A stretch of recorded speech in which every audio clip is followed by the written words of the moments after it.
para hingin ang panig ng kampo ni Senator Bato de la Rosa. Magkakausap natin ang kanyang legal counsel, Attorney Jimmy Bondoc. Magandang tanghali po sa inyo, Attorney Bondoc. Salamat po sa oras.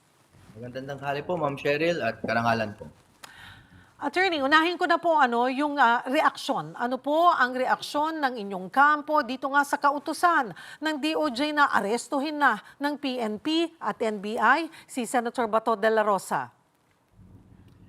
Maganda po sana na malinaw sa publiko, no, na bagamat ang mga legal stand po ng DOJ is usually taken as a reliable source, no. In this case po, baka po nakakalimutan ng publiko na sila po ang respondent in this case. Yun pong pending case natin sa Supreme Court, sila po yung respondent, sila yung sasagot. So, importante po yun. Dahil ibig sabihin, yung sinasabi nila ngayon na opinion nila, that is not yet controlling. Ang magiging controlling po ay na decision po ng Supreme. Lastly, Ma'am Cheryl, ito po yung aming magiging laman po ng aming motion for reconsideration.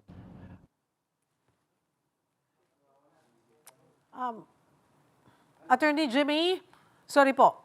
Ayusin natin yung inyong yung aming linya sa inyo ng komunikasyon at Attorney Jimmy, okay, Yes, one more time. yes. Okay, go ahead. Sabi niyo po, Yes. naputol po tayo, Attorney Bondoc, dito po doon sa inyong ifa-file na motion for reconsideration dito sa naging desisyon po ba ito ng Korte Suprema doon sa sa TRO po ninyo na hinihingi na dinenay ng Korte Suprema?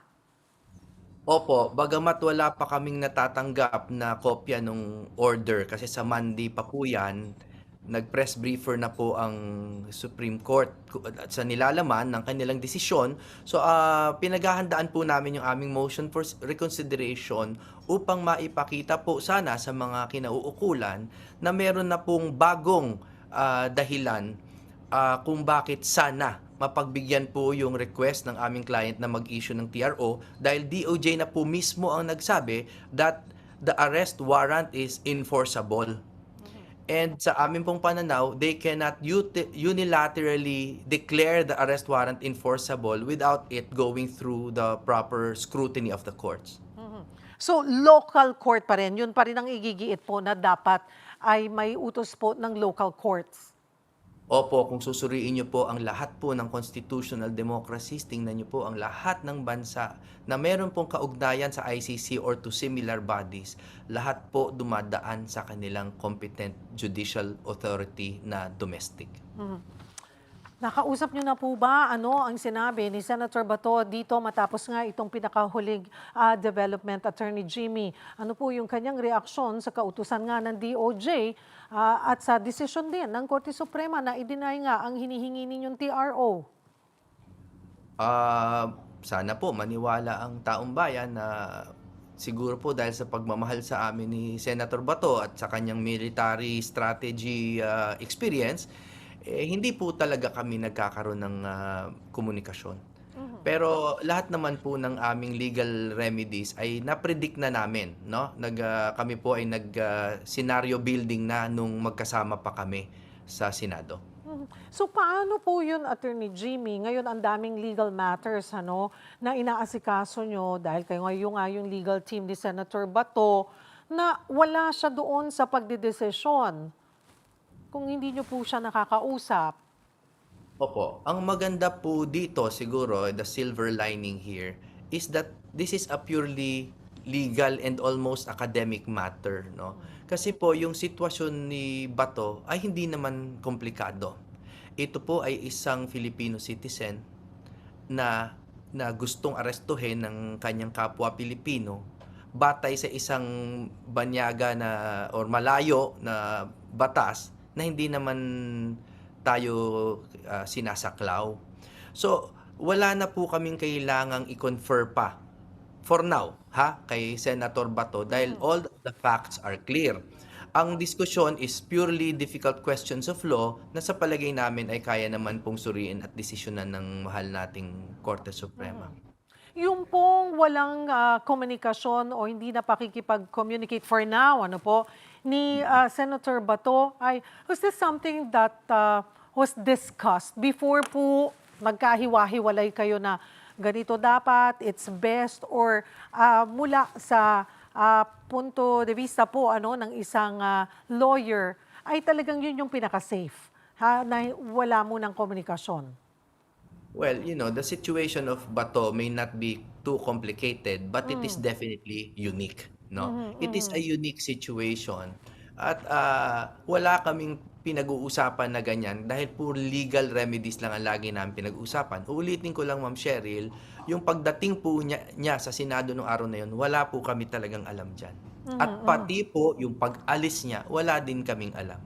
At mhm. kung saan siya pumunta, wala rin po kaming alam, and it is clearly by definite design, intentional design of our principal. Mhm. Pero sakali mang mag-usap kayo, I mean, of course, hindi, iba na rin yung sitwasyon ngayon di ba, attorney? Kung sakali mang makatanggap po kayo ng tawag, makipag-usap, wala namang nalalabag doon. Again, sa opinion namin, wala namang nalalabag kahit nung simula pa, no? Nung simula pa, sinasabi na siya ay fugitive, hindi naman siya fugitive dahil wala naman pong local charges against him. Paano po magiging fugitive kung walang kaso? Therefore, pagdating po sa harboring or aiding, abetting, obstruction of justice, no? Paano po malalabag din yon kung wala ngang nilalabag pa yung principal? So, there are no laws being broken here. However, we all must admit that there is a battle of narratives ongoing right now, no? Yan po ang mahirap, yung mga usap-usapin sa Facebook, nagkakaputol-putol at hindi na po naiintindihan ng tao yung buong context ng nangyayari. So, ang malinaw po naming stand is there are no laws being broken as of yet. So sana po litisin na lang siya dito sa Pilipinas. Itinuturing ng DOJ na pugante, fugitive, si Senator Bato de la Rosa. Pero Yes. sabi nyo nga po sa kampo nyo, hindi siya fugitive, hindi siya pugante, hindi siya masasabing pugante dahil walang kaso po sa kanya. Pero bakit Opo. hindi po natin makita si Senator Bato? Bakit hindi po siya nagpapakita or walang may alam kung nasaan po siya? Yan po yung nilinaw ko rin po sa mga nakaraang interview. The arrest warrant is not enforceable. That is our legal opinion. But that is different from is it being enforced, no? So it's not enforceable, but it is being enforced and it is being threatened to be enforced. In fact, ang palagay ko pong masakit para po sa bansa natin na sana makita ng taong bayan ay ang gobyerno natin mismo ngayon ang nag-a-apply para sa Interpol Red Notice. Alam nyo po, mabigat yan, no? Kasi usually po, ang nag-a-apply niyan yung mga ibang bansa na either kalaban natin or sinusubukang kunin ng ating isang citizen, no? Pero in this case, sarili po nating gobyerno ang nag-apply para sa Interpol Red Notice. And ang Interpol Red Notice, iba po sa diffusion yan. Ha? Ang Red Notice po, ang General Secretariat po ng Interpol, ino-authorize yan. Pinapadala po yan sa 196 na mga bureau, no?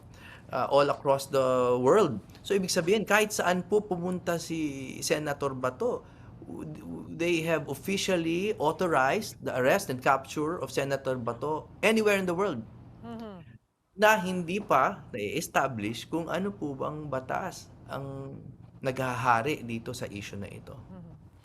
Attorney Jimmy, ayon kay DILG Secretary John Vic Remulla, aabot sa 225,000 Oo nga na po. miyembro po ng PNP ang nakaalerto para nga sa pag-aresto kay Senator Bato de la Rosa. Ano ang reaksyon nyo dito nang marinig nyo yung numerong ito? Well, I will not meddle or comment on a policy issue. He is the alter ego of the president, and if that is the will of the president, if that is the order of the president, then so be it. Kailangan po natin tandaan ng mga ginagawa po ng mga cabinet secretary ay mga gawain po ng Pangulo unless reprobated, no? Kunyari, in the future kapag dinisown po yan ng Pangulo. Pero right now, we consider this as the sentiment and the direct orders of the president. So, that's a policy issue. Palagay nila na yun ganun karami ang kailangan para po tibagin ang bato. Sa amin po, it looks like a very unnecessary use of force, but again, we refrain from commenting on the matter further. Sa legal na aspeto naman, Attorney Bondoc, may mga remedyo pa ba ang inyong kampo para mapigilan o maantala ang pagpapatupad pa ng ICC arrest warrant?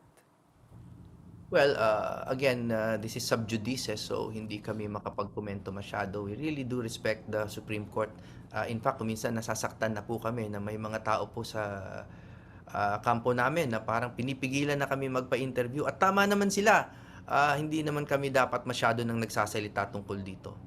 Pero hindi naman yata bawal sabihin na pag na-receive po namin yung order sa Lunes po as stated by the Supreme Court, magmo-motion for reconsideration kami as we are duty bound to. At ang magiging laman po ng motion ng MR na lang ay yun po, yung mga bago pong pronouncements ng DOJ among other things. Nilinaw naman po, Attorney Jimmy, ng Supreme Court na ang dininay pa lamang yung hiling ninyong TRO o yung interim relief at hindi pa yung main issue sa petisyon ninyo tungkol dito sa kooperasyon ng gobyerno sa ICC. Dahil po dito, umaasa pa ba kayo na maaari ngang pumabor pa rin ang korte sa inyong mga argumento? Your take on that po?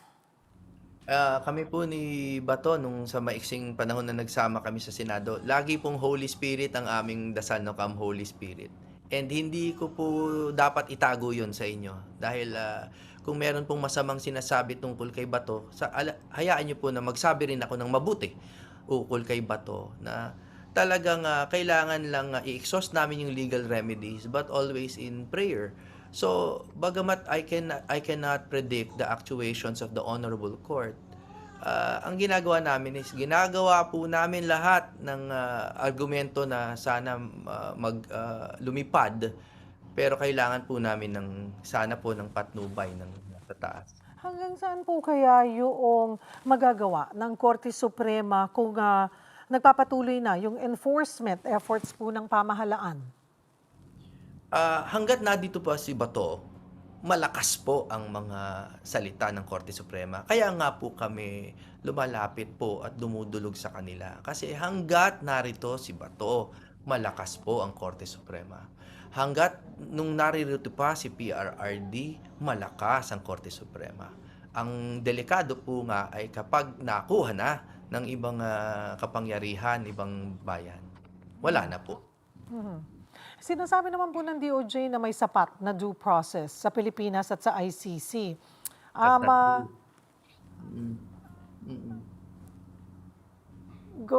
You were gonna say something, Attorney Yes. Jimmy? Opo. Ma'am Cheryl, that's not true, no? Kasi po, ang hindi naiintindihan ng marami ay iba po ang sistema ng investigasyon sa ICC sa Pilipinas. Kasi nga po iba-iba tayo ng legal regimes, no? Dito po sa Pilipinas, accusatorial tayo. Doon po sa ICC, inquisitorial. Yung accusatorial dito sa Pilipinas, kakaharapin mo yung akusado, kaya nga accusatorial, you accuse, at siya ay sasagot sa investigasyon. Sa ICC po, unlike our jurisdiction, inquisitorial, it is done in secret, it is one way na parang mag-iimbestiga sila na hindi tinatanong yung akusado. Kaya nga secret pati nga yung warrant, secret po, So yung due process na sinasabi nila, due process po yun sa definisyon ng banyaga. Pero sa definisyon po ng Pilipinas, wala pang due process dahil hindi pa po naririnig si Senator Bato dito sa accusatorial process. Kung sakali pong hindi maglabas ng paborableng desisyon ang Korte, handa ho ba si Senator Bato na sumunod sa proseso at harapin po ang mga paratang? Hindi ko po kayang sagutin yan because to be honest with you and to be candid, it is so distant from our minds na yan ang mangyayari. We're really hoping na hindi.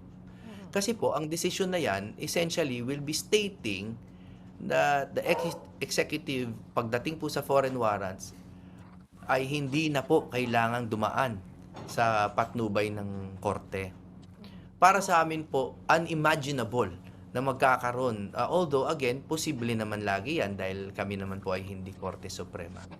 So, pagdating po, we will cross that bridge when we get there. May mensahe ba si Senator Bato para sa publiko sa gitna ng mga pangyayaring ito? Wala po siyang bagong mensahe dahil hindi ko naman po siya nakakausap. Pero ang dati po niya laging sinasabi is that we have to rely on God's deliverance. No? So, in his prayers, lagi po niyang sinasabi na kahit ano naman ang gawin namin mga abogado, it's only the decision of the Lord kung magkakaroon ng deliverance. So, I suppose yung supporters, tanggalin na rin po natin yung ating pag-aalala and we just leave it up to the good Lord. Marami pong salamat sa inyong oras, Attorney Jimmy Bondoc, Legal Counsel ni Senator Bato de la Rosa.